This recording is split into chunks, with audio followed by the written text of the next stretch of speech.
Não parece. Não. Aquilo que eu te falei, você parece mais com o Tim Maia do que parece que tem 50 anos. Você quer fazer o quê? Irmãos, é com muita alegria que recebemos aqui nessa noite, durante esse amanhã, à noite e terça-feira também, pastor Alex Cardoso, pastor presidente da Assembleia de Deus, não é Embu das Artes, é Vila... É Parque Esplanada, já mudou. Presidente, você chegou lá e mudou tudo, né? Irmãos, servo de Deus, tenho certeza de que Deus vai usá-lo poderosamente para abençoar as nossas vidas nessa noite, nessa manhã. Queria convidar a todos para se colocar de pé nesse momento, para recebermos este servo do Senhor. E como nós vamos dizer a ele nessa manhã, seja bem-vindo em nome de Jesus. Essa igreja já ama você. São 10 para meio-dia, para as 11.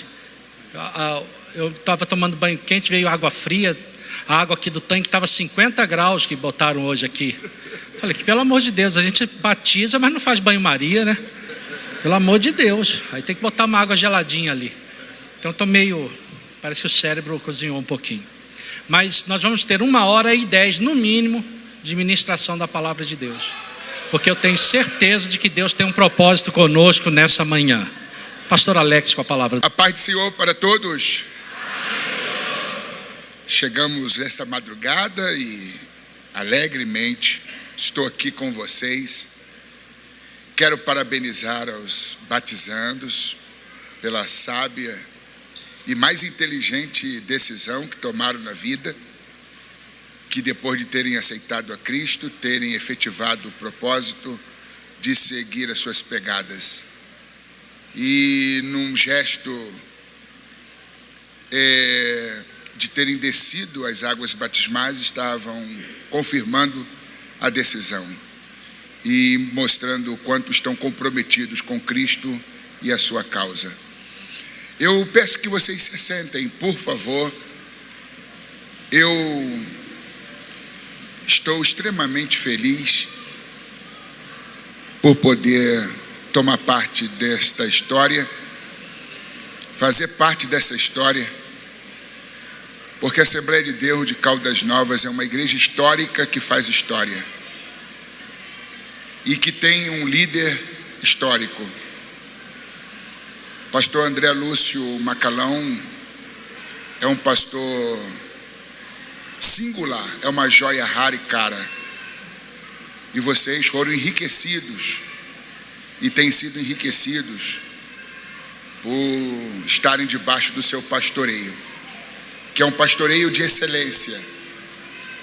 Eu louvo a Deus porque dos meus 50 anos, 25 eu o conheço, ou talvez um pouco mais, e tenho me beneficiado muito com a sua amizade. Deus o abençoe, meu amigo. Quero aqui louvar a Deus pela vida de todos os pastores, obreiros, líderes, e a todos os irmãos e irmãs. Sentados como estão, permaneçam. Abram suas Bíblias em 2 aos Coríntios, capítulo 12. Os primeiros 10 versículos. 2 aos Coríntios, capítulo 12, do verso 1 ao verso 10.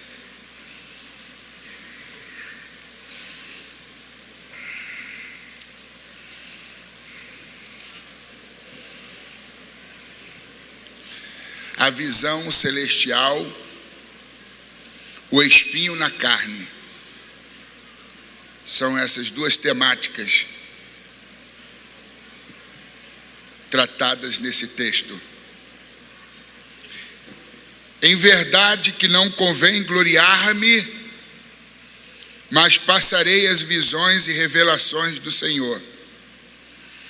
Conheço um homem em Cristo que há 14 anos, se no corpo não sei, se fora do corpo não sei, Deus o sabe, foi arrebatado ao terceiro céu.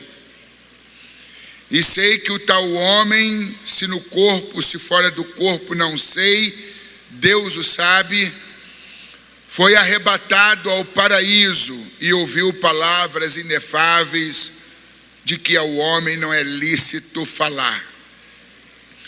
De um assim me gloriarei eu, mas de mim mesmo não me gloriarei, senão nas minhas fraquezas. Porque se quiser gloriar-me, não serei nécio, porque direi a verdade. Mas deixo isto para que ninguém cuide de mim mais do que em me vê ou de mim ouve. E para que não me exaltasse pelas excelências das revelações, foi-me dado um espinho na carne, a saber, o mensageiro de Satanás para me esbofetear, a fim de não me exaltar. Acerca do qual 3 vezes orei ao Senhor para que se desviasse de mim, e disse-me: a minha graça te basta, porque o meu poder se aperfeiçoa na fraqueza. De boa vontade, pois, me gloriarei nas minhas fraquezas, para que em mim habite o poder de Cristo. Pelo que sinto prazer nas fraquezas, nas injúrias, nas necessidades, nas perseguições, nas angústias por amor de Cristo, porque quando estou fraco, então sou forte.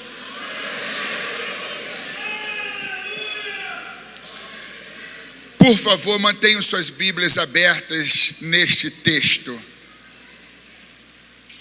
A gente pretende extrair algumas lições práticas e eficazes para as nossas vidas.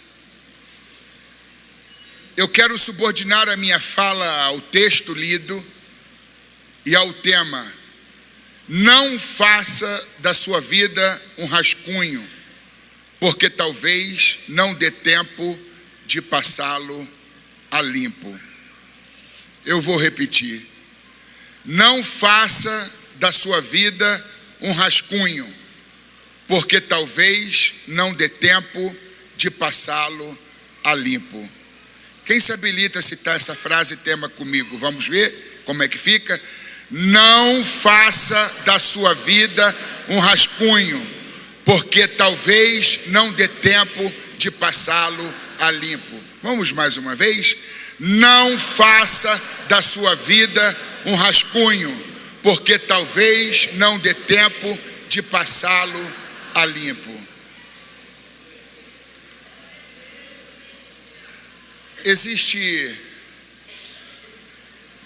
uma regra áurea para poder construir uma ideia, para elaborar um texto, para fazer uma redação. Os termos simples são início, meio e fim. Os termos técnicos, coesão e coerência. Muitas vezes eu tive uma ideia, mas não soube colocá-la bem clara no papel. De forma que, uma vez tendo escrito um texto, eu, quando fui fazer minha análise crítica, eu percebi de que o texto estava complicado. Estava claro na minha mente, mas obscuro no papel. E quem fosse lê-lo teria dificuldade de me compreender as minhas palavras. E sempre que eu me dei conta de que eu produzia um texto mal elaborado, eu amarrotava a folha e atirava na lixeira, considerando aquele texto um rascunho. E a gente vai se aprimorando, se dedicando a uma profissão, a um assunto, e a gente vai crescendo, até a gente chegar à excelência. Coisa que ainda eu não cheguei, mas estou buscando a excelência. O problema não é fazer de um texto um rascunho. A questão crucial é fazer da vida um rascunho. A pessoa, por mais inteligente, sábia, experiente, idônea, culta, experimentada que seja, ela é incapaz de escrever a própria história.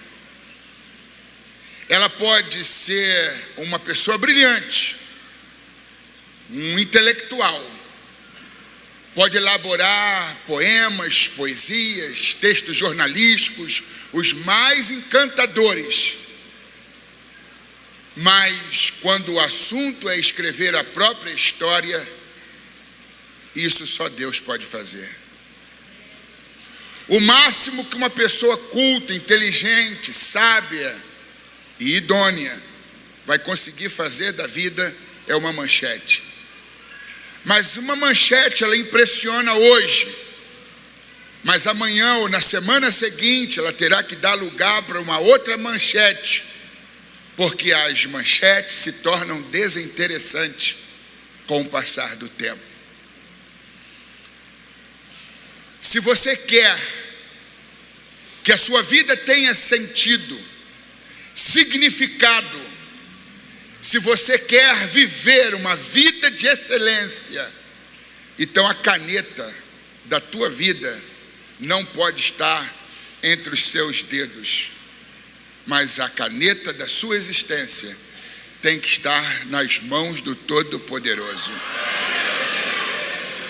Aprendeu a maior lição aquele que aprendeu a depender de Deus.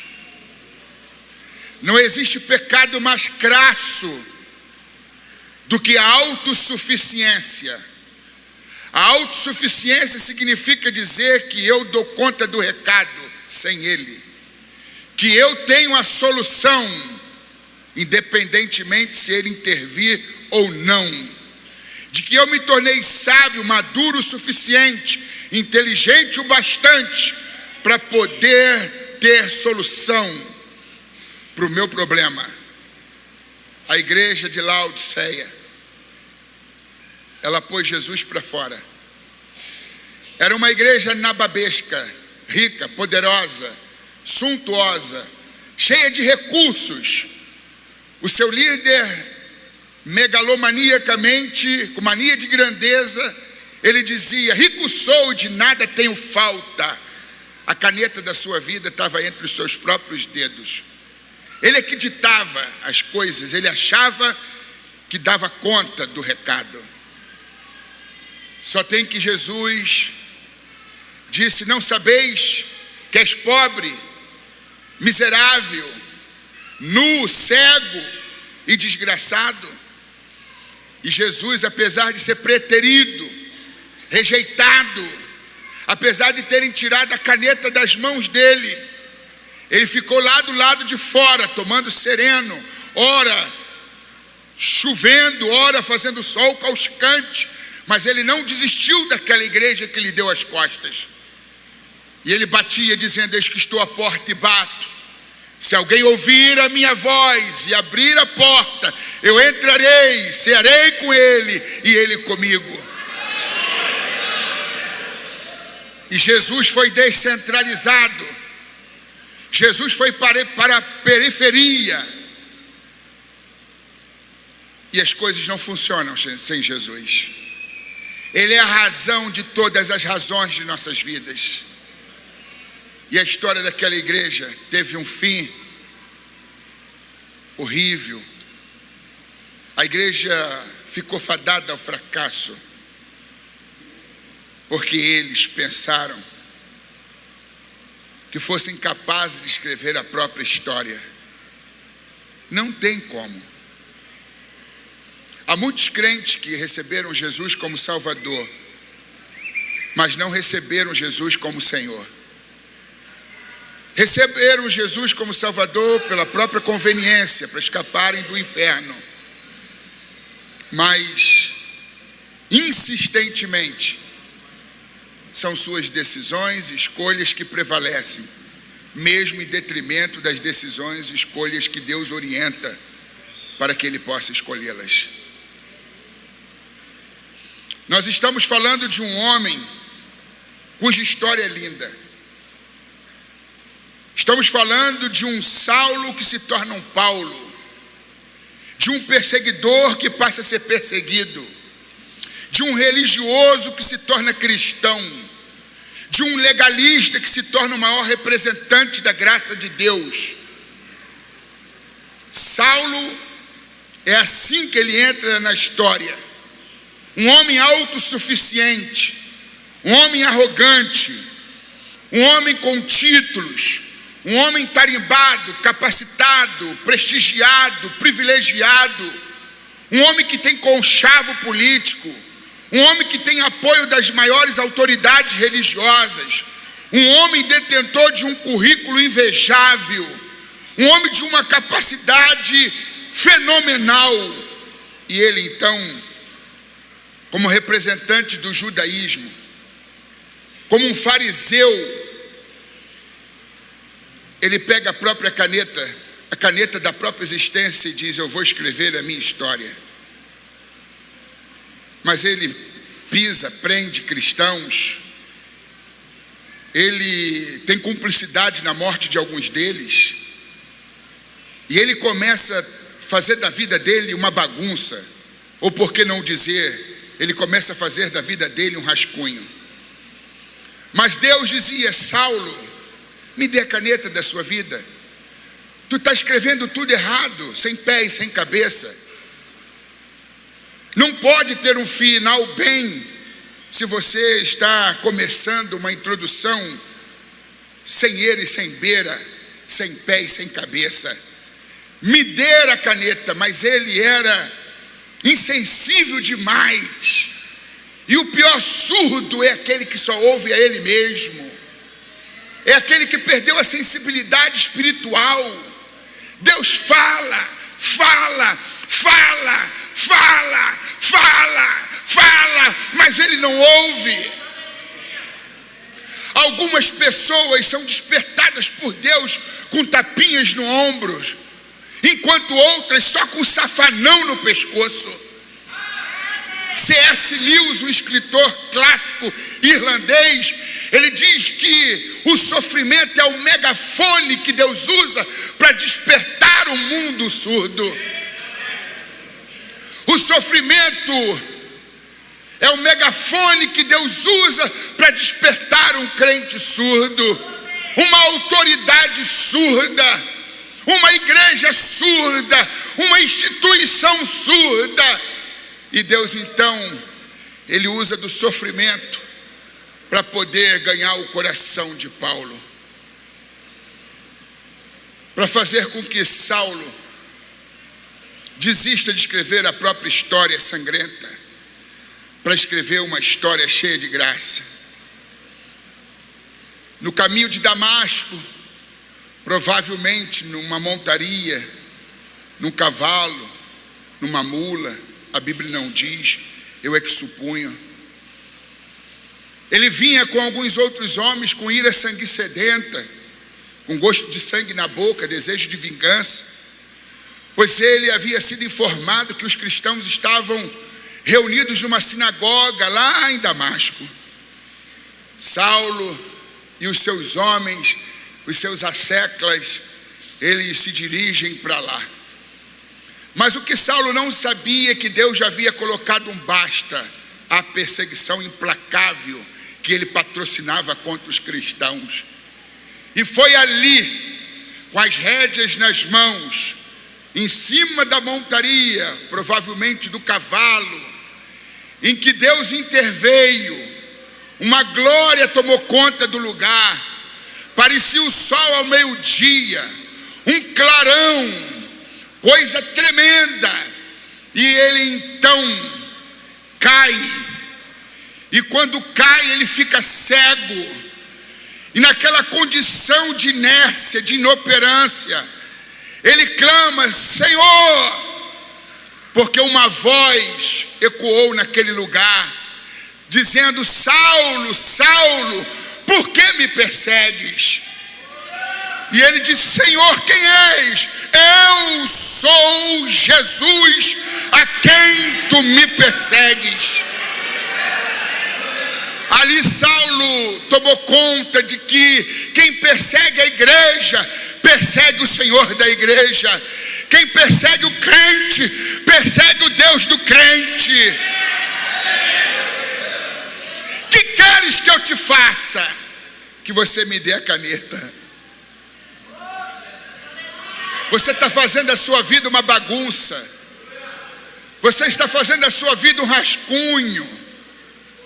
Nem mesmo você consegue ler. Nem mesmo você consegue entender. Tem muita gente tomando atitudes precipitadas, impensadas, decisões irrefletidas. Tem muita gente dirigindo a própria vida e chega lá diante, dá com os burros na águas, se decepciona, se deprime, se angustia e diz: Deus, olha como eu estou. Olha a minha situação, minha vida, meu casamento, meu ministério, a minha vida. E Deus vai dizer: tudo isso que está acontecendo poderia não estar acontecendo. O problema é a caneta, filha. O problema é a caneta, meu filho. Está na mão de quem a caneta? Aquele que dá o segundo lugar para Deus não lhe dá lugar algum. Se Deus é o teu copiloto, então está na hora de você mudar de lugar.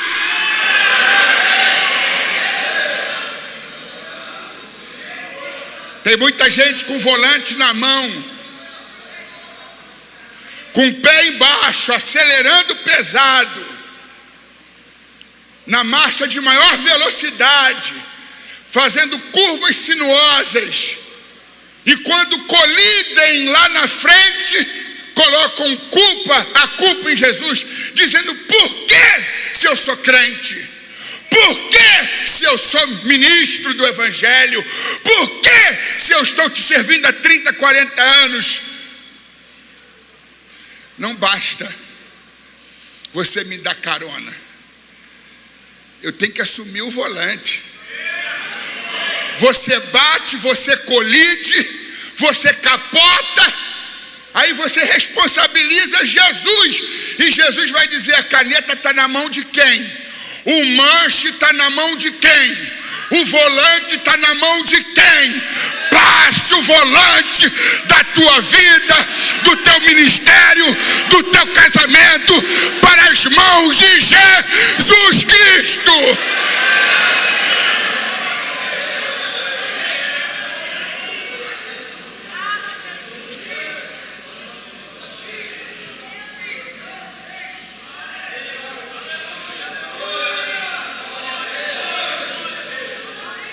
O carro bateu,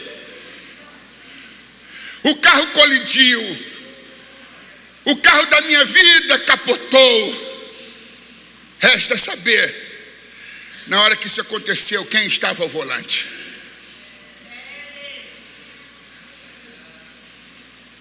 Desacelere, reduza as marchas, vá para o acostamento, freie, puxe o freio de mão,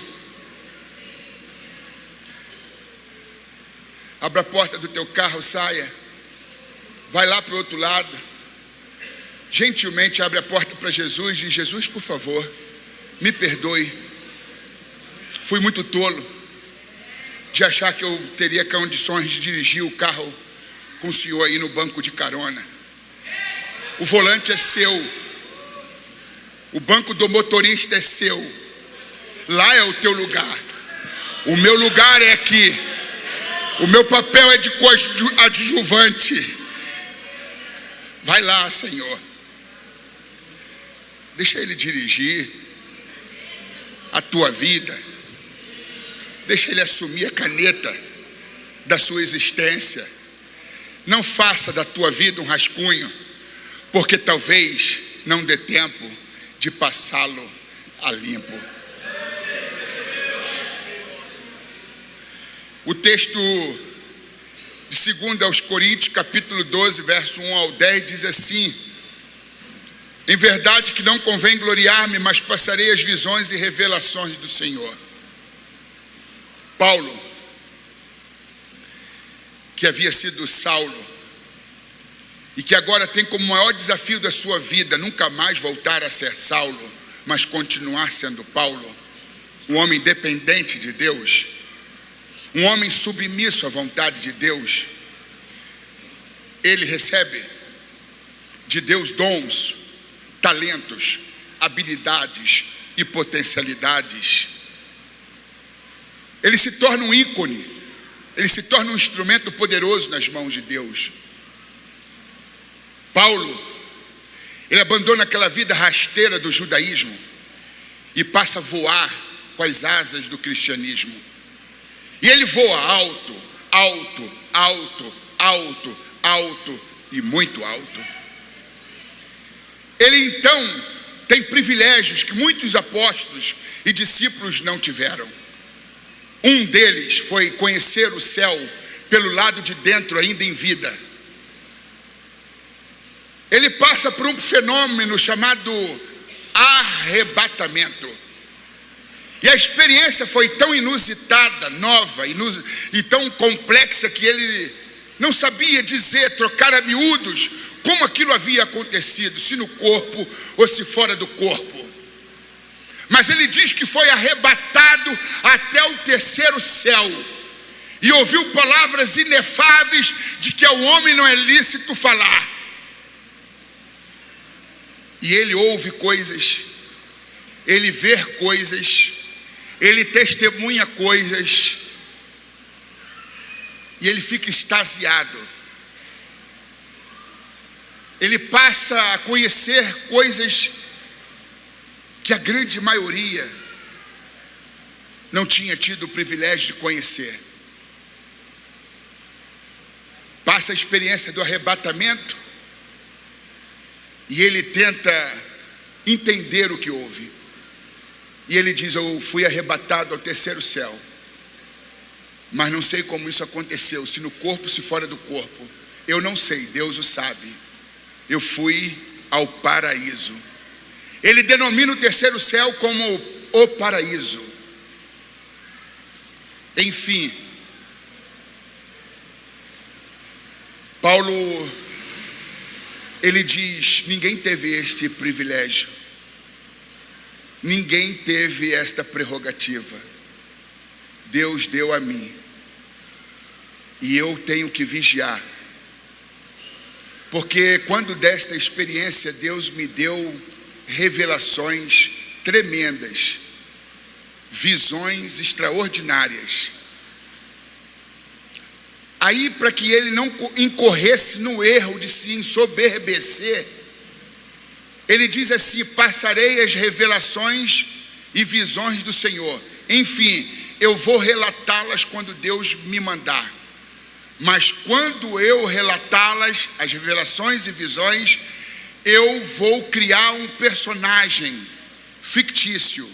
Eu vou atribuir a minha experiência a outrem. A igreja será beneficiada pelo conteúdo das visões e revelações, mas eu não vou precisar dizer que fui eu quem tive esse privilégio. Isso se chama despretensiosidade, humildade.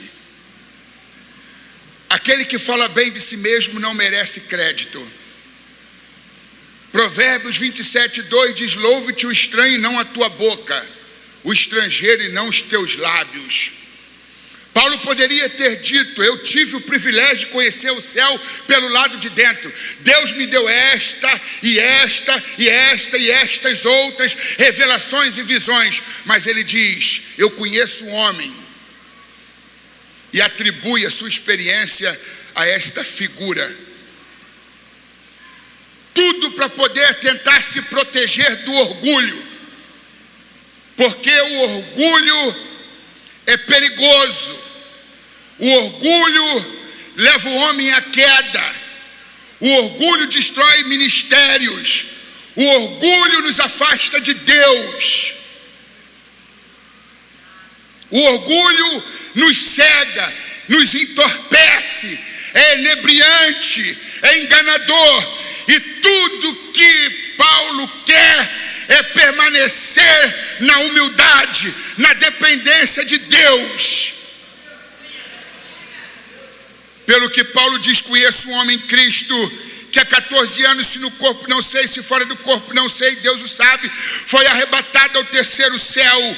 E sei que tal homem, se no corpo, se fora do corpo não sei, Deus o sabe, foi ao paraíso e ouviu palavras inefáveis que ao homem não é lícito dizer ou falar. De um assim me gloriarei eu, mas de mim mesmo não me gloriarei, senão nas minhas fraquezas. Aqui em 2 aos Coríntios mesmos, capítulo 3, versículos 17 e 18, ele diz: aquele que se gloria, gloria-se no Senhor. Porque não é aprovado aquele quem a si mesmo se louva, mas sim a quem o Senhor o louva. Para Paulo, Deus não estava interessado em ferir o nosso orgulho, e sim em destruir o nosso orgulho. Porque o orgulho bom é o orgulho morto. E Paulo então se conserva humilde. Ele se lembra do tempo da autossuficiência, do tempo da soberbia, do tempo do orgulho besta, em que ele se viu na contramão do Senhor. Ele se lembra da queda da montaria ou do cavalo, como vocês querem acreditar ou não. Ele se lembra daquela queda, dos 3 dias em que ficou cego, dependendo de alguém para tomar sua mão e o conduzir. E é assim que acontece. Existem quedas para o alto. Quando a gente está em cima do cavalo com as rédeas nas mãos, para que Deus? Para que orar? Para que jejuar? Para que vir à igreja? Estamos em cima do cavalo, com as rédeas nas mãos. Sensação de onipotência. Mas aí o cavalo tropeça, a gente vai para o chão, Deus apaga todas as luzes, a gente fica no escuro, e como cegas apalpadelas querendo encontrar uma saída, aí a gente depende de alguém para nos conduzir. A gente então se volta a Deus dizendo: que queres que eu faça? É simples. Passa a caneta para minhas mãos. Aí Paulo diz: para que não me exaltasse pelas excelências das revelações do Senhor, foi-me dado a saber um espinho na carne, um mensageiro de Satanás, para me esbofetear, a fim de não me exaltar. A. Wilson Tozer, um pastor nascido na Pensilvânia, nos Estados Unidos da América do Norte. Ele diz que se Deus tem uma obra muito poderosa na sua vida, se Deus pretende te usar com muita autoridade e poder, então Ele vai esmagar você. Contudo, Deus não esmaga para matar, Deus esmaga para lapidar, para forjar o caráter de Cristo, para preparar, capacitar, aperfeiçoar para depois usar. Antes de Deus trabalhar através de você, Ele vai trabalhar em você, na interioridade do teu ser. É por isso que muitas pessoas primeiro têm que passar pela experiência da queda do cavalo, tem que dar com os burros na águas, às vezes tem que ficar no escuro, no apagão geral, para poder se voltar a Deus. Há muita gente que só tem um encontro com Deus na escuridão, na queda, na falência, na perda, no dano, na catástrofe, na desordem. Por isso que é muito bom se render a Cristo em qualquer situação, porque quem não se rende a Cristo se rende ao caos. Quem não se rende a Cristo se rende ao caos. Eu sei que depois daquela experiência da queda no caminho de Damasco, Paulo confiou a caneta da sua vida nas mãos de Deus e deixou a caneta da sua existência nas mãos de Jesus. E Saulo disse: Jesus, a partir de hoje, quem escreve a minha história é o Senhor. E já estou crucificado com Cristo. Não vivo mais eu, mas Cristo é que vive em mim. A vida que eu agora vivo na carne, eu a vivo no Filho de Deus que me amou e se entregou a si mesmo por mim. Desde agora ninguém me quiete, porque eu trago no meu corpo as marcas do Senhor Jesus Cristo. Porque o mundo está crucificado para mim e eu estou crucificado para o mundo. A partir de agora eu considero os meus diplomas, o meu currículo, a minha história. Eu considero tudo que eu possuo como lixo, como esterco, para poder ganhar Jesus. Para mim, Jesus é a coisa mais importante. Jesus é a coisa mais interessante. Jesus é a coisa mais fascinante da minha vida.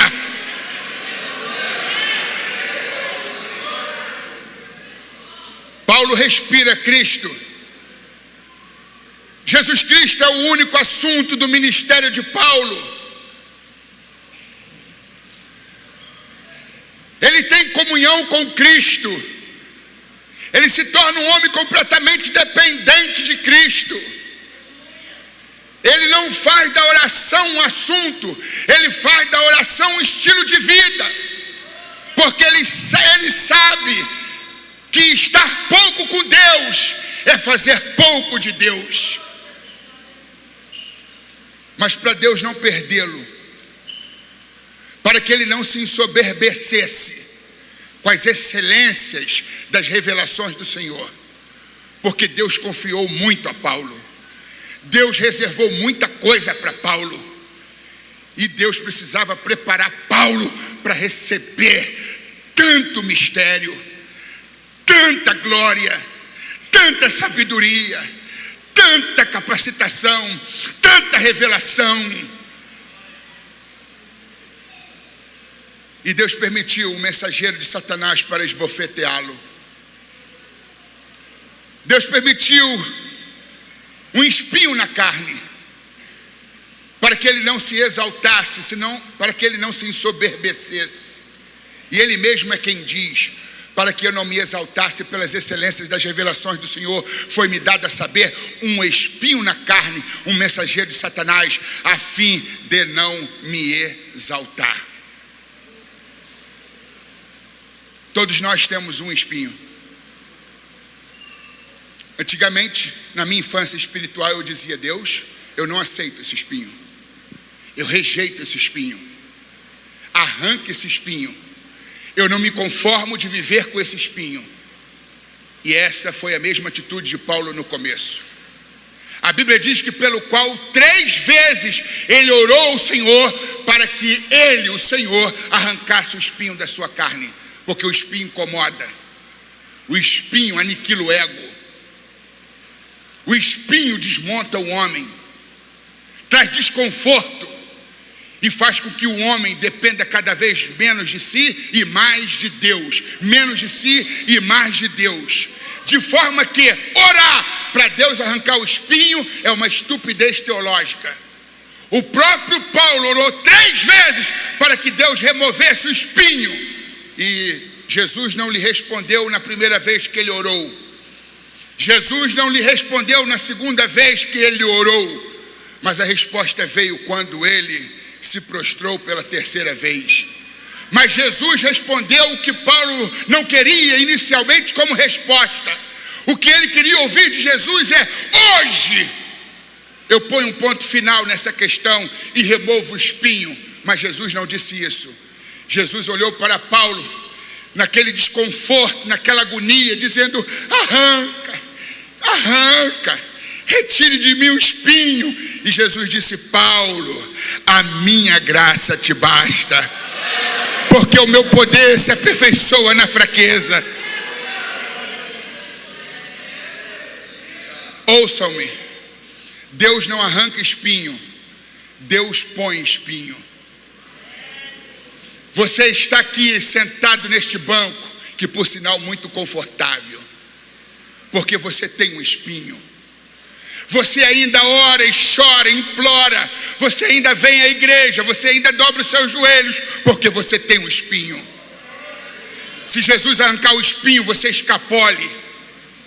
Se Jesus arrancar o espinho, você cai fora.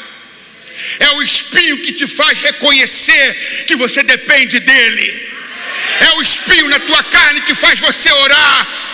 É o espinho na carne que te convence de que você precisa vir à igreja. Sem um espinho a gente se torna autossuficiente. Sem um espinho a gente toma a caneta da mão de Jesus e diz: deixa que agora eu resolvo. Deus não queria um Paulo São. Deus queria um São Paulo. Porque os sãos não precisam de médico. E a igreja é um hospital, é um pronto-socorro. A igreja é uma clínica da alma. Ninguém aqui está curado de todo. Nem mesmo os que nasceram em berço evangélico. Deus ainda não terminou a sua obra em nós.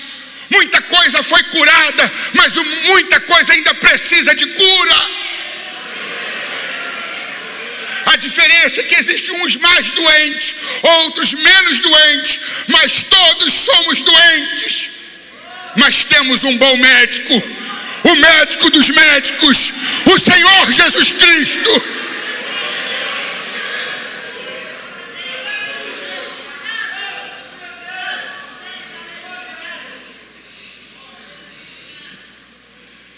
E ele ora, ele ora, ele ora, arranca, eu não suporto, eu não aguento, põe um basta, põe um ponto final, remova o espinho.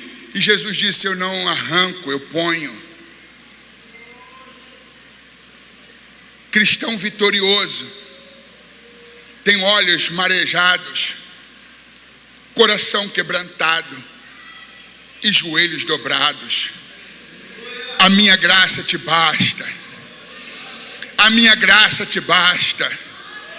Para você que veio aqui hoje dizendo: Deus está doendo, que incômodo, que desconforto, que humilhação, que provação, que luta, que dificuldade. A resposta é a mesma para você: a minha graça te basta. A minha graça te basta. A minha graça te basta. A minha graça te basta. A minha graça te basta.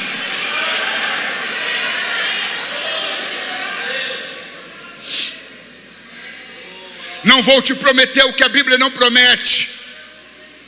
Não vou dizer para você que Deus está removendo o teu espinho hoje e que você vai sair daqui sem desconforto algum, sem incômodo algum, sem a inconveniência do espinho na sua carne. Faça como Soren Kierkegaard, filósofo e teólogo dinamarquês. Com um espinho num dos meus pés, eu pulo mais alto do que com os meus 2 pés sadios. Mesmo que você não esteja de todo sadio, você está debaixo da graça. Então saia pulando, saia feliz, saia alegre, saia glorificando, saia daqui celebrando o nome daquele que arrolou o teu nome no livro da vida. Você pode aplaudir a Jesus Cristo.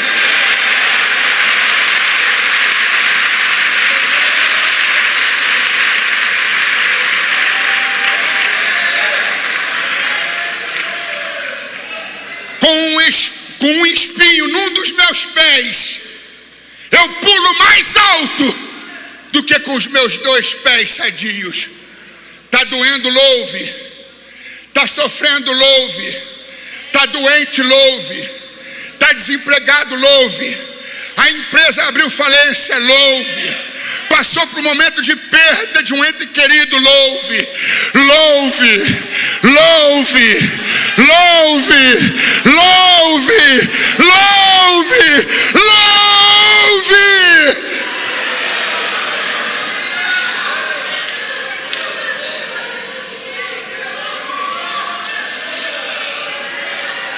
Santo Agostinho, bispo de Hipona, teólogo negro, africano, argelino, ele diz que cada crente deveria ser um aleluia da cabeça aos pés. Seja um aleluia da cabeça aos pés. O profeta Abacuque disse: ainda que a figueira não floresça, ainda que o produto da oliveira minta, ainda que nos currais já não hajam vacas, as ovelhas das malhadas sejam arrebatadas, todavia eu me alegrarei e me exultarei no Deus da minha salvação.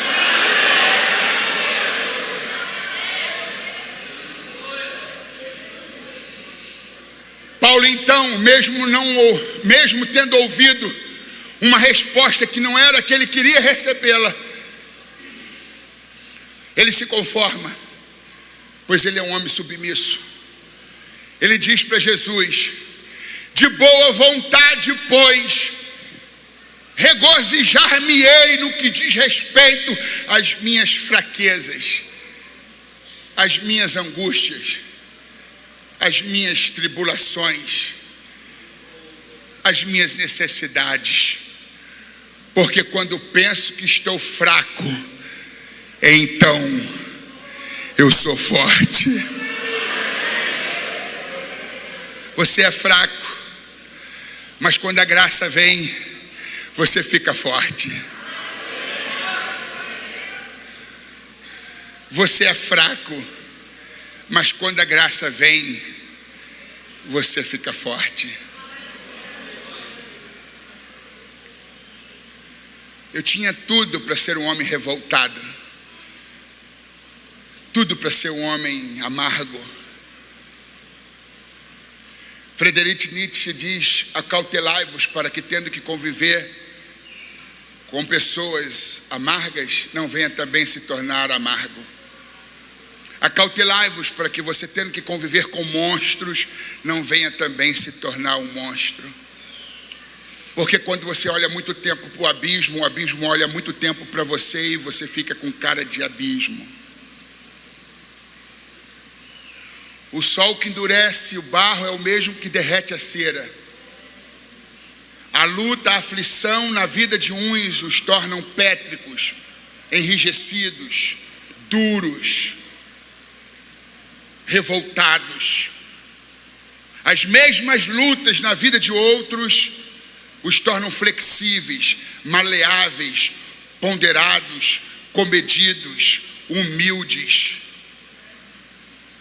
Resta saber se a luta está te tornando duro, enrijecido, ou está fazendo de você uma pessoa mais humana, mais sensível, mais simples, mais humilde. O importante não é o que nos acontece, mas como a gente reage ao que nos acontece. O vento não derruba a árvore que se curva.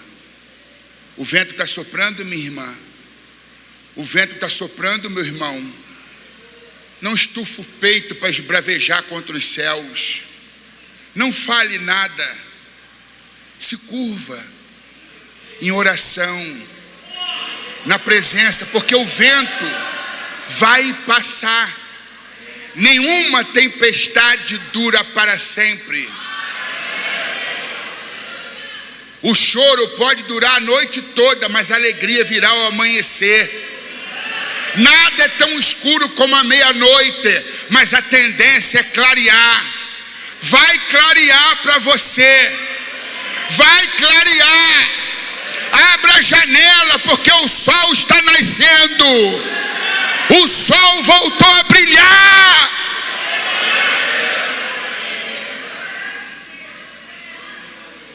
Eu tenho uma esposa que se trata de câncer de mama, inclusive já perdeu a mama.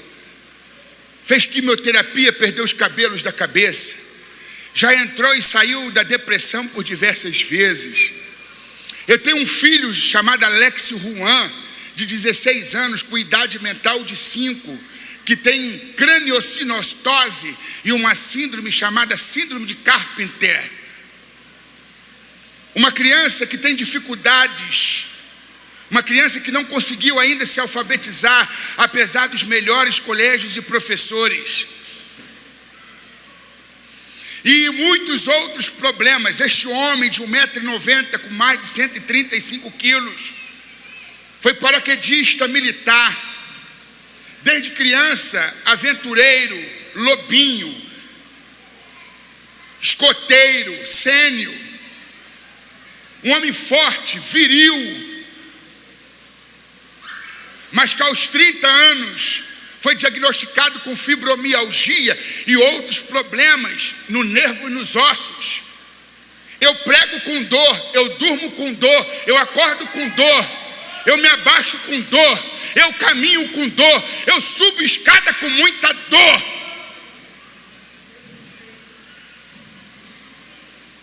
Mas a luta para mim não é um coveiro. A luta, a dor são meus professores. Problemas, dificuldades, lutas e tribulações não são os meus coveiros, são os meus professores. Não são o meu cemitério, são a minha escola, a minha faculdade. Se Deus me curar, Ele é Deus. Se Deus não me curar, Ele continua sendo Deus. Se meu filho for curado, Ele é Deus. Se meu filho não for curado, Ele continua sendo Deus. Eu quero ser um aleluia da cabeça aos pés.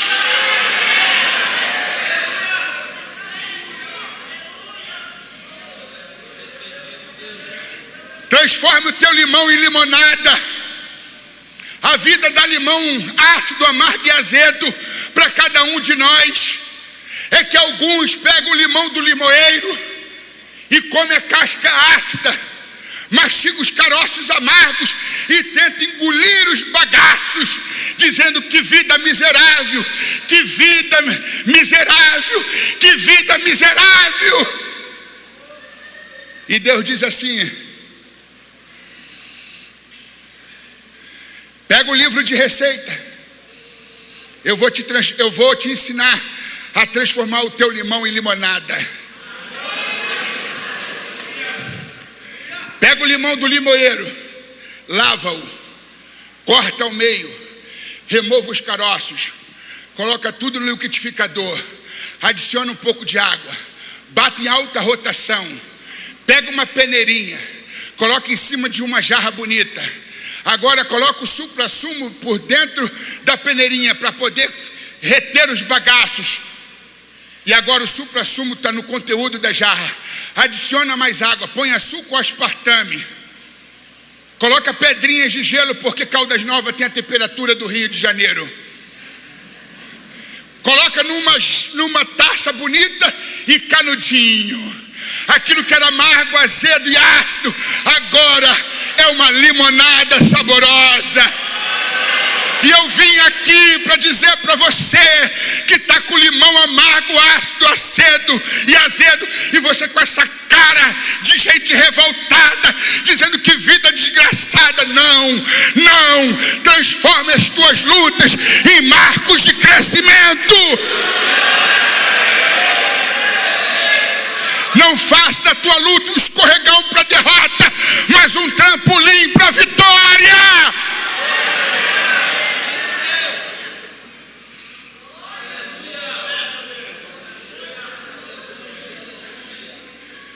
Eu escolhi ser feliz e fazer felizes os outros. Eu tenho 4 filosofias de vida: amar sempre, perdoar rapidamente, sorrir e fazer sorrir. E eu quero terminar. Se meu líder, pastor, me permite, eu posso tirar esse paletó. Obrigado. Gordo, hipertenso, com a temperatura de Caldas Novas, só não vou a óbito porque Deus tem um plano na minha vida. Muito obrigado. Diga comigo, não faça da sua vida um rascunho, porque talvez não dê tempo de passá-lo a limpo.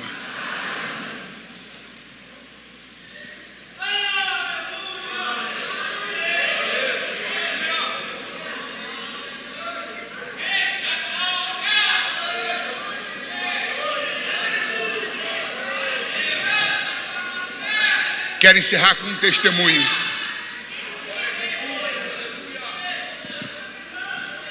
Sancler Cardoso. Diga comigo, Sancler Cardoso.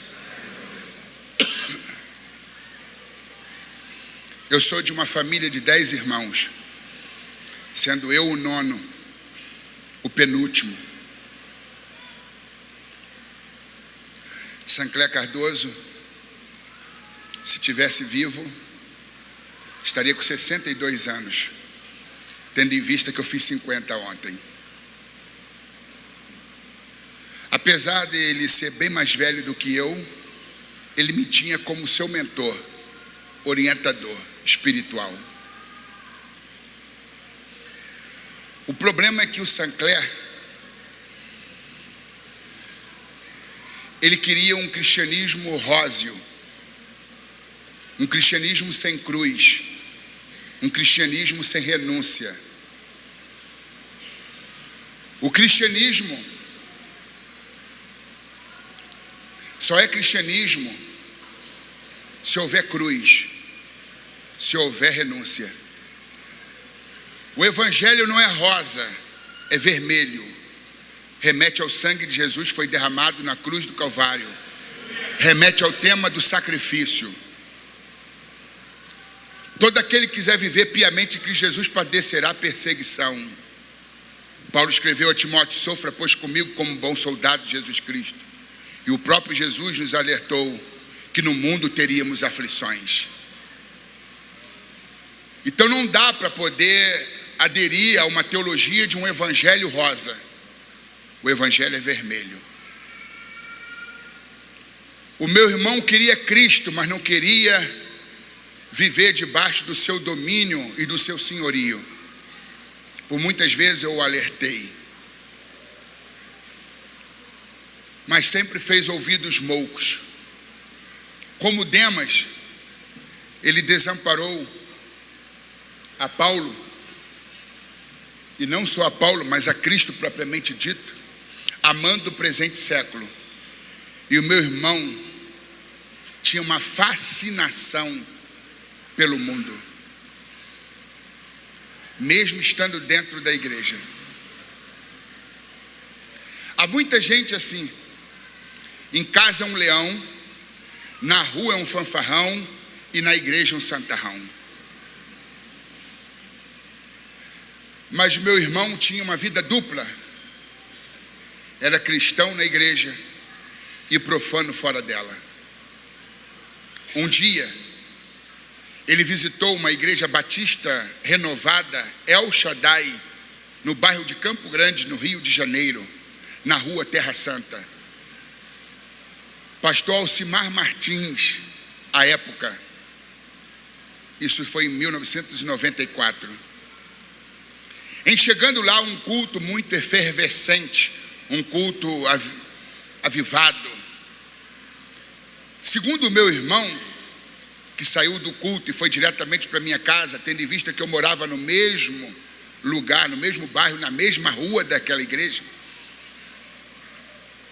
um tição tirado do fogo, assim que ele denominou o pregador, um homem alto, negro e ungido, estava pregando, parou de pregar, foi lá atrás. O meu irmão estava sentado no último banco ele pôs as mãos na cabeça do meu irmão e diz assim: santificai-vos, santificai. Renuncie o mundo, renuncie o pecado. Põe ordem na sua casa, porque morrerás e não viverás. Eu te dou 1 ano para você se consertar. Se você não se consertar, vou te preparar e vou te levar. O culto terminou. Ao invés dele ir para casa, ele foi para minha casa. E chegando lá, assombrado, disse assim: meu irmão, Deus pode dizer que vai matar? Eu disse: Sancler, quando ele me contou toda a história, se foi Deus que usou aquele homem ou não, eu disse: você tem muito mais propriedade para dizer se aquele homem foi usado por Deus do que eu. Eu não assisti a cena, não estava lá. Você sabe como está a tua vida diante de Deus, então você vai poder saber se foi Deus quem falou ou não. Ele expôs a mim diante das pessoas, falando de coisas que só eu sei. Talvez seja o último recurso de Deus, Sancler, porque algumas pessoas são despertadas por Deus com tapinhas no ombro, enquanto outras só com safanão no pescoço. Talvez Deus já te deu muitos tapinhas, mas você está aéreo, você está insensível. Então Deus está tornando uma abordagem mais intensiva, muito mais, digamos, forte para você se despertar. Tudo bem. E disse: se eu não me consertar, ele vai me matar. Deus pode matar? Eu falei: claro. No Cântico de Ana, mãe de Samuel, lá em 1 Samuel capítulo 2, ele diz que eu sou quem mato e dou a vida. Faço descer a sepultura e faço subir dela. Eu enriqueço e empobreço. Eu abato e eu exalto. Eu tiro o andrajoso, o moribundo do pó e o faço assentar entre os príncipes. Essas prerrogativas são de Deus. Ele dá a vida e ele a tira. Deus pode matar. Foi embora. Não quis jantar naquele dia comigo. 1 ano depois ele volta, cabisbaixo, melancólico, depressivo, e diz: meu irmão, interessante, você acredita que hoje, num único dia, eu consegui visitar todos os nossos irmãos e você está sendo o último a ser visitado por mim? Visitei a Ângela, a Argélia, a Patrícia, a Margarete, o Marcelo, o Peter, o Marcos, o José, e agora, por último, eu estou visitando você. Será que é uma despedida? Eu disse: vira a boca para lá, Sancler. Despedida coisa alguma. Meu irmão era policial, supervisor do presídio Henrique Roxo, presídio psiquiátrico na cidade de Niterói, região metropolitana do Rio de Janeiro, e sociólogo. Mas estava vivendo muito mal. A caneta da vida dele estava entre os dedos dele. E Deus dizia: Sancler Cardoso, deixa eu escrever tua história. Ele disse: o mundo é tão bom. Esse negócio de renunciar não é comigo não. Deixa que eu escrevo a minha própria história. Ele se despediu de mim 1 ano depois da primeira ida lá, agora em 95, há quase 23 anos. Jantou comigo desta vez, ainda que não quisesse, eu forcei a barra. Ao abracei, orei por ele, ele foi. 9 horas chegou no trabalho, 8 horas da manhã chegou no trabalho, 9 horas sofreu uma queda e ficou tetraplégico. Estava trabalhando na editora Betel, o telefone toca, era a direção do hospital universitário Antônio Pedro, o maior daquela cidade. Por favor, Alex Cardoso? Eu disse: sim. Pois não, sou eu. É irmão do Sancler Cardoso? Eu falei: sim, sou. Há como se ouvir às pressas para o hospital Antônio Pedro aqui em Niterói, que aconteceu um acidente com seu irmão. Eu disse: mas o que houve? Chegando aqui, eu vou te dar os pormenores. Cheguei na recepção, me apresentei como irmão e pastor do acidentado. Tive acesso imediato ao seu leito. Na quadra de esporte daquele presídio psiquiátrico, ele sofreu uma queda simples, bateu com a cabeça e ficou tetraplégico. Estava lá na enfermaria com um ferro de 20 a 25 quilos amarrado à cabeça numa linguagem leiga, que eu não entendo termos técnicos de medicina, disse que era uma tentativa para poder trazer a coluna no lugar, porque ela comprimiu, ela sofreu um grande impacto. E eu chegando lá, fiquei postado, isto mesmo, postado como um poste, ao lado do leito, vendo aquele meu irmão forte, inteligente, atleta, diferente de mim. Ele levantava peso também, mas eu levanto garfo e faca. Ele levantava halteres da academia. E meu irmão ali falando com a voz entrecortada. O médico, diretor do hospital, era amigo dele, tendo em vista que o presídio ficava próximo do hospital e eles eram colegas. Me chamou à parte e disse: você é irmão de Sancler? Falei: sim, sou. Lamento ter que te dizer, mas teu irmão está tetraplégico. Você sabe dizer qual é a diferença de tetraplegia para paralisia? Eu disse: paralisia é a perda dos movimentos da cintura para baixo, tetraplegia do pescoço para baixo. Isso mesmo, você então já sabe. Reúna a família, os pais, os irmãos, diga para eles que o seu irmão vai levar uma vida vegetativa. Vocês terão que fazer a asepsia do corpo, a higiene do corpo, dar de comer, dar banho. Ele vai ser um homem completamente dependente de vocês, do amor de vocês. Seu irmão é genial, meu amigo. Se depender de mim, toda a infraestrutura, minha equipe médica, tudo está à disposição do seu irmão. Só quero te adiantar, na minha experiência médica, alguém com a lesão que teu irmão teve, ela é irreversível, não tem como mudar isso.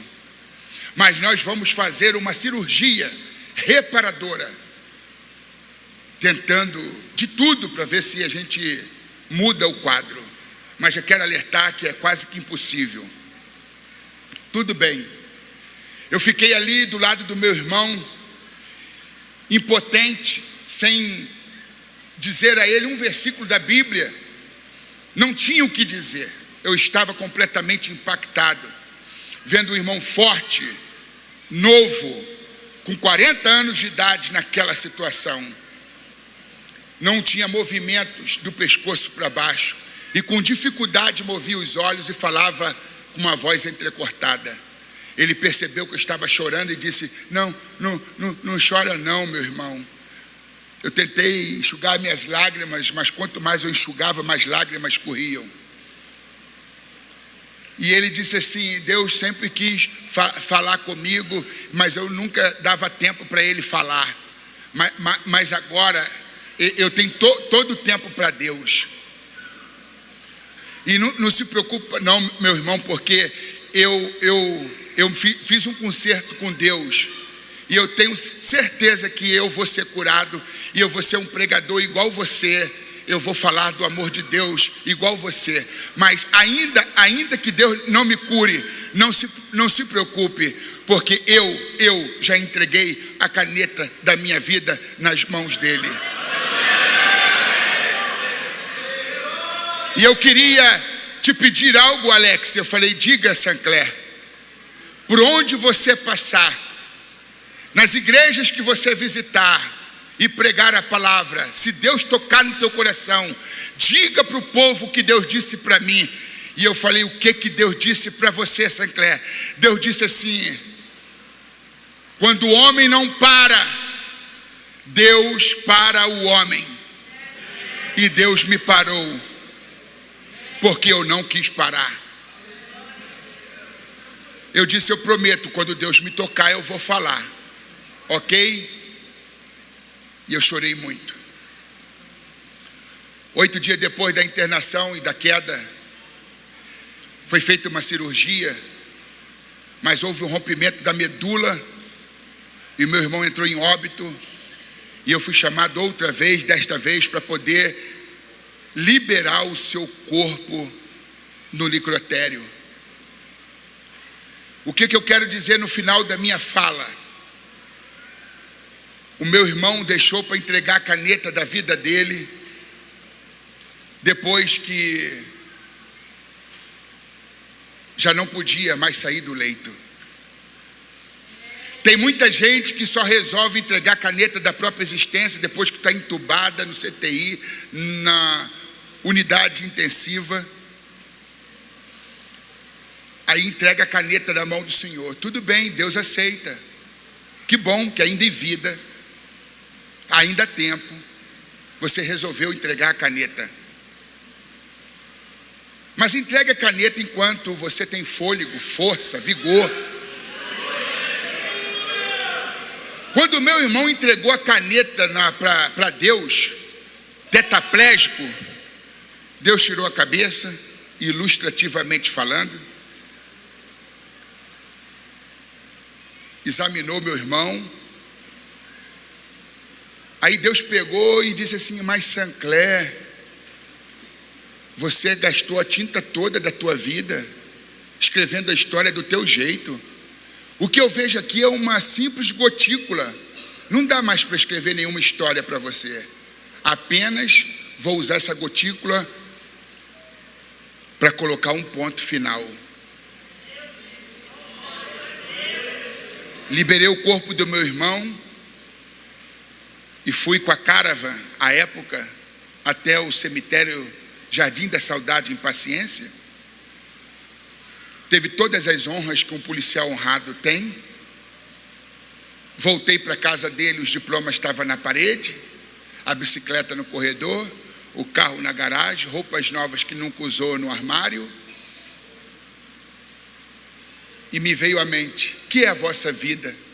É um vapor que aparece e logo desvanece. Palavras de Tiago. A morte é certa, a hora que é incerta, nem rei nem papa a morte escapa, e não serei eu, Alex Cardoso, de carne, ossos, sangue, músculo e pele, comedor de arroz, feijão e ovo, que vai ficar para semente.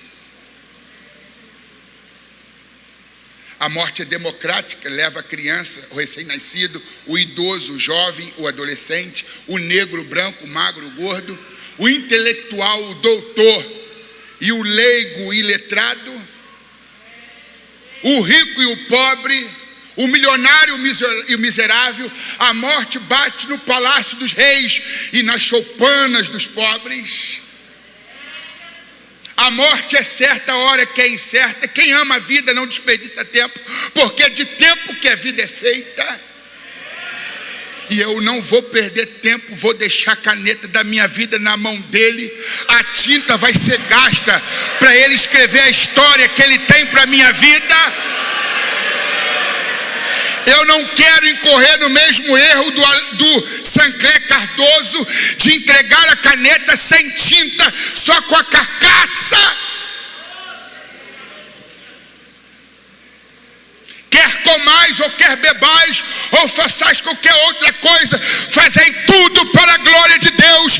Viva para a glória de Deus, respira para a glória de Deus, venha para a igreja para a glória de Deus, pregue para a glória de Deus, faça a obra de Deus para a glória de Deus.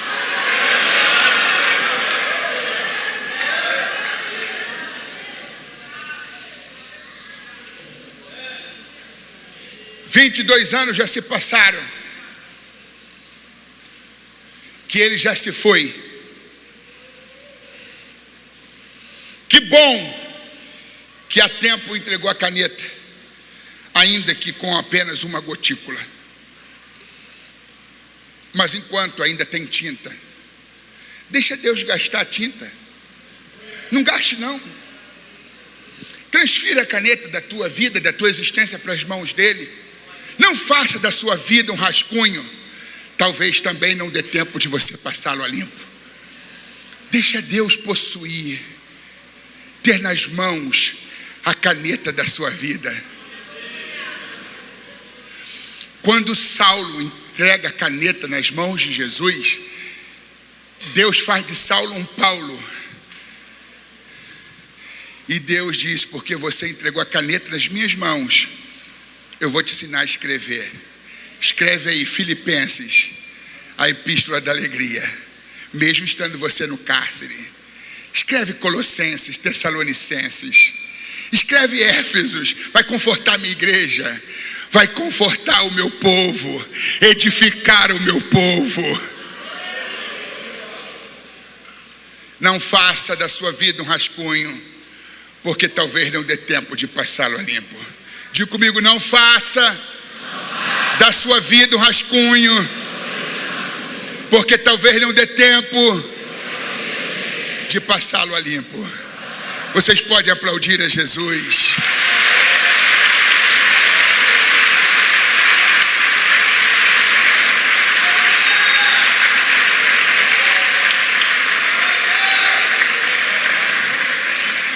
Pastor André Lúcio Macalão, me perdoe pelo tempo. Me perdoe. Quero louvar a Deus por tua vida, pela vida da sua esposa. Deus abençoe seus filhos, ministério. Eu vou fazer aqui um ato profético que não sou muito afeito a isso, mas está no meu coração. Alguém tem uma caneta aí? Tem? Na falta da caneta tem um lenço.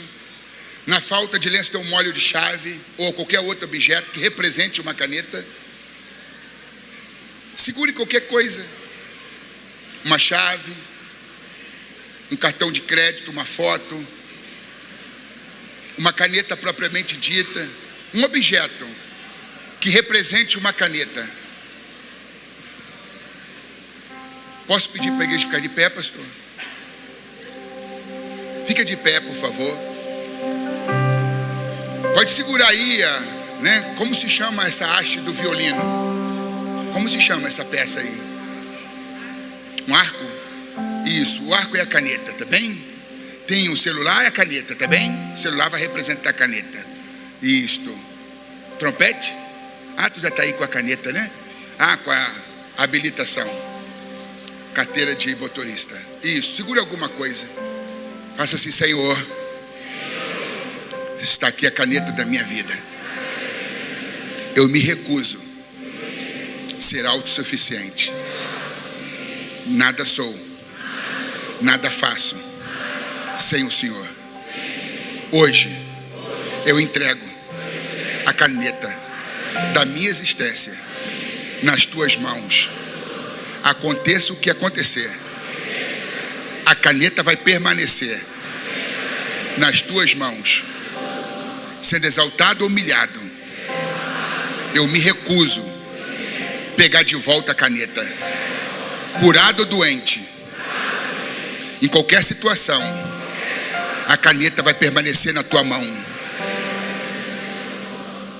Eu entrego a caneta da minha vida nas tuas mãos. Escreva a minha história. Só o Senhor é capaz de fazê-lo.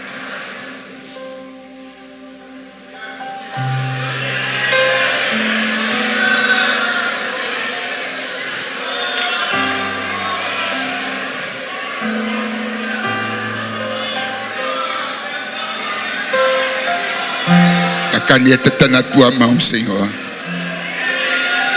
A caneta da Sônia, da Maria, da Tereza, da Raquel, da Fernanda, da Margarete, da Ângela, da Angélica. A caneta da Patrícia. A caneta do Marcelo, do Mário, do Fernando. A caneta do Marcos, do Alexandre, do Daniel, do Rogério, do Pedro. A caneta do José.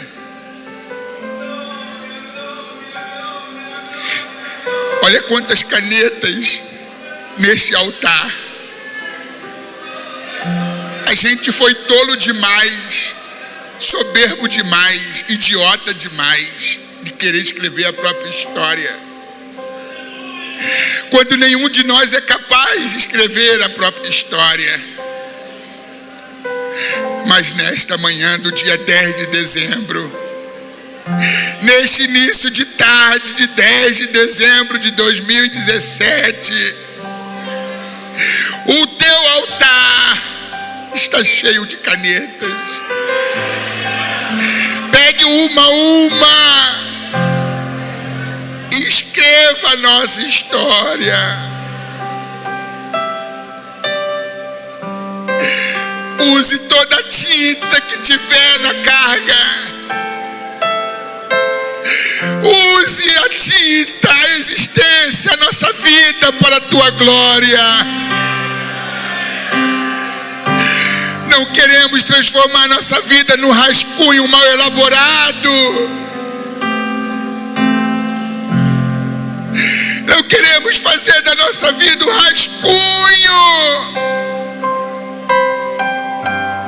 Mas hoje, decididamente, a caneta sai da nossa mão e vai para as tuas mãos. Uma história de luta será escrita, mas uma história de verdade, e de verdade, de verdade, de felicidade.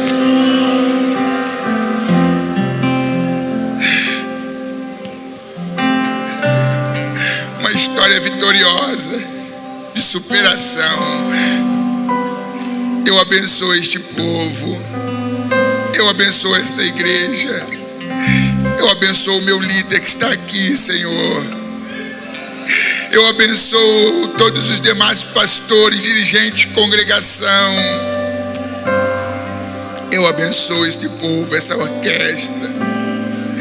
Eu abençoo os jovens. Eu abençoo os novos convertidos que desceram as águas nesse dia. Eu abençoo este campo da Assembleia de Deus de Caldas Novas. Abra os céus e que a tua glória esteja sobre nós. Abençoo meus irmãos, eu abençoo as minhas irmãs, eu abençoo esta igreja. E se você sente crer que foi tocado por Jesus e abençoado por Ele, então coloca o objeto sobre o banco, coloca o objeto no bolso ou na bolsa e aplauda fortemente a Jesus Cristo, o teu Salvador.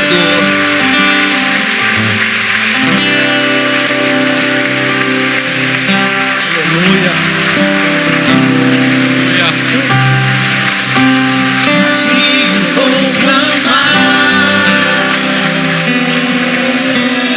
Pode ser bem baixinho. Eu quero nessa manhã perguntar se há alguém aqui que ainda não entregou a sua caneta nas mãos de Jesus, porque nunca entregou a sua vida a Ele, porque não o conhecia. Eu gostaria de nessa manhã de orar por você. Você que quer tomar uma decisão hoje, eu quero entregar a minha vida a Jesus. Há alguém nessa tarde que quer tomar essa decisão? Eu quero entregar a minha vida a Jesus. Meu convite é para você que está aqui dentro, você que está ouvindo aí fora.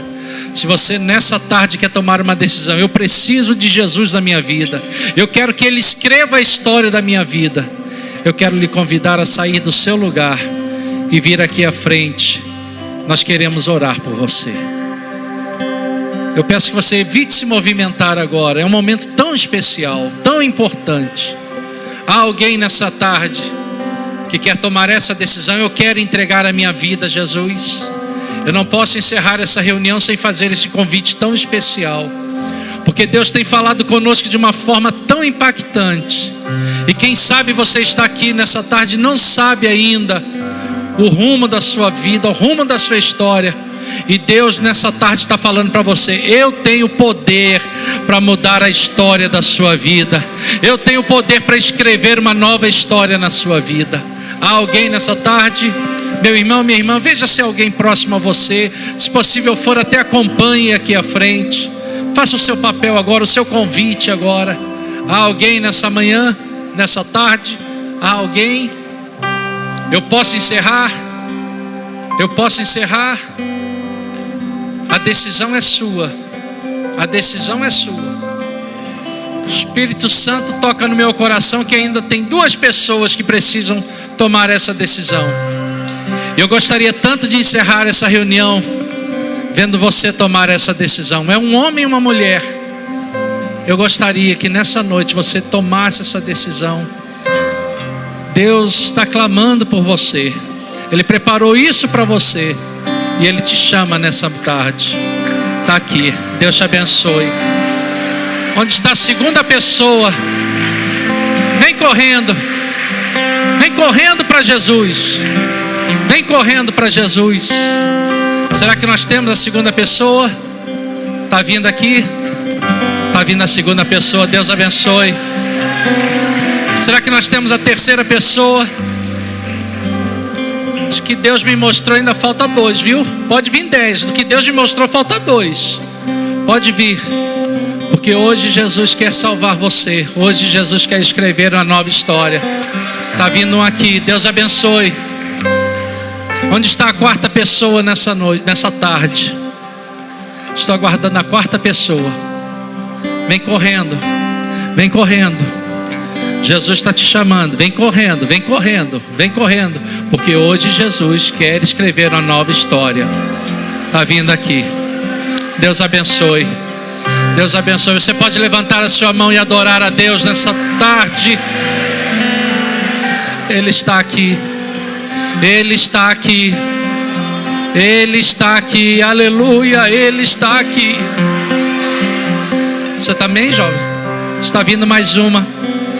Aleluia. Aleluia. Vamos orar. Vamos orar.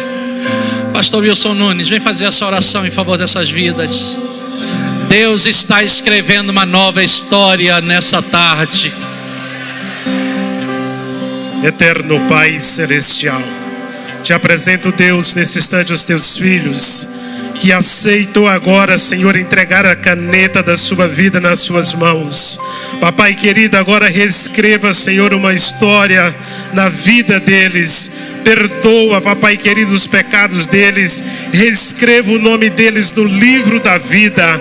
E ajude, Senhor, a eles para que permaneça firme e adorando o teu nome. Papai querido, muito obrigado, Senhor, por nesta noite, nesta tarde, falar com a tua igreja. Obrigado, muito obrigado, Deus. Aleluia. Jonatas, Ana Lúcia. Aleluia. Você pode aplaudir ao Senhor pelo que Ele está fazendo aqui nessa tarde. Aleluia. Isso, esteja encaminhando-se. Aleluia. Assente-se, querido. 2 minutinhos, já vamos liberar todos vocês. Nós estamos num bom tempo. Pastor Valso, vem falar sobre as... Quero apenas lembrar aos irmãos, às 18h30. Que horas? 18h30 vai começar o culto dessa noite. Pastor Alex vai estar ministrando mais uma vez a palavra do Senhor. Quem foi edificado pela palavra do Senhor nessa tarde? Hoje à noite ele vai estar ministrando. E os obreiros, às 14 horas, nós estaremos dando início à nossa reunião. Pastor Walter. Meus irmãos, quero que você preste atenção, me ajuda aqui. Nós preparamos um monte de buffet para andar rápido as filas. Nós temos um aqui de fora que era dos anciões, agora não é mais. Aqui vai ser para o povão, para todo mundo. Porém, encostando aquela parede do refeitório, do lado de fora, é a fila dos nossos anciãos. Eles vão comer lá dentro e nós reservamos para eles lá uns 80 lugares só para os anciãos. Então eu quero te pedir, para os anciãos, não é para levar o neto, nem a filha, nem a neta, é para você que é ancião, tá bom? Porque senão os diáconos é brabo, tão amarrado, tão nervoso hoje, estou brincando. E não vai deixar sentar, é só para os anciãos. Os netos vai sentar em outros cantos, vai ficar em pé, comer agachado. Os dirigentes lá em cima, mais uma vez, dirigente, é para você e a sua família, não é para o seu vice, não cabe lá em cima, não temos espaço. Aqui dentro do refeitório nós temos 3 lugares para servir. Então nós temos aí hoje 7 lugares para servir. Então vai ser muito rápido, tenham paciência. Não tem lugar para todo mundo sentar, mas senta em cima da batata da perna que dá certinho. Amém.